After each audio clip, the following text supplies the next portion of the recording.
Assalamualaikum warahmatullahi wabarakatuh. Nama saya Nita Friyanita, NIM 1814258.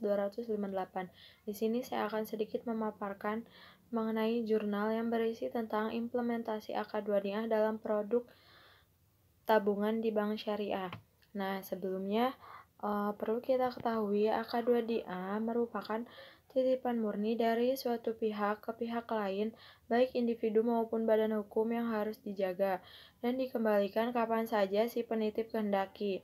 Nah, WDA juga dapat diartikan sebagai titipan dari nasabah yang harus dijaga dan dikembalikan. Nah, pada saat apabila nasabah yang bersangkutan menghendaki bank bertanggung jawab atas pengembalian titipan tersebut. Nah, dalam Islam, wadiah itu dapat dibedakan menjadi dua macam. Nah, yang pertama ada wadiah yad amanah, yaitu barang yang dititipkan sama sekali tidak boleh digunakan oleh pihak yang menerima titipan. Sehingga dengan demikian pihak yang menerima titipan tidak bertanggung jawab terhadap risiko yang menimpa barang yang dititipkan tersebut.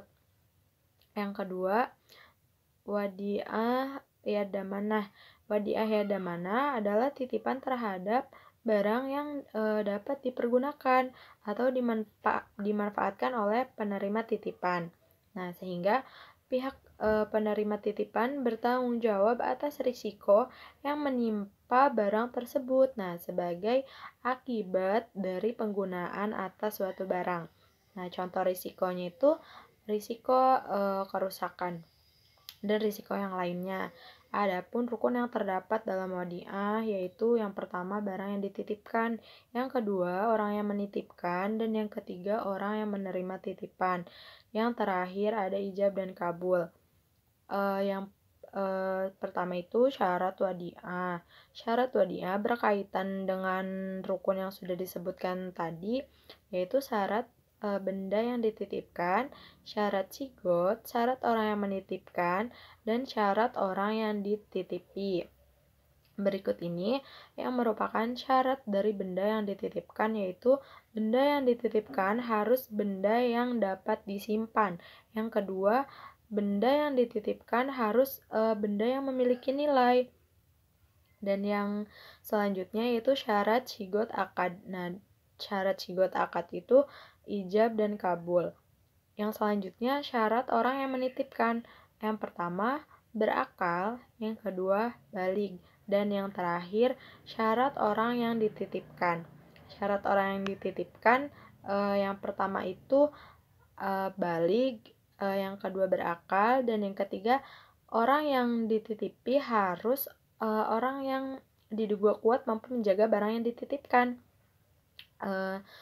Yang selanjutnya penerapan AK2DA dalam produk tabungan di bank syariah. Nah, prinsip wadiah dalam bank syariah merujuk pada perjanjian di mana pelanggan menyimpan uangnya dengan tujuan agar bank bertanggung jawab menjaga uang tersebut dan menjamin pengembalian uang tersebut bila terjadi tuntutan dari nasabah. Nah, sebagai konsekuensi dari pelaksanaan prinsip wadiah adalah semua keuntungan yang dihasilkan dari dana titipan tersebut akan menjadi milik bank. Demikian pula sebaliknya. Sebagai imbalan bagi nasabah, si penyimpan dapat menerima jaminan keamanan terhadap harta dan fasilitas lainnya.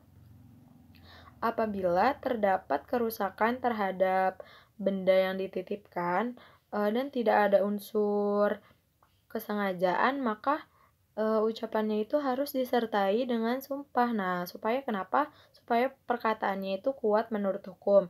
Nah, cukup sekian penjelasan dari saya, kurang lebihnya mohon maaf. Wassalamualaikum warahmatullahi wabarakatuh.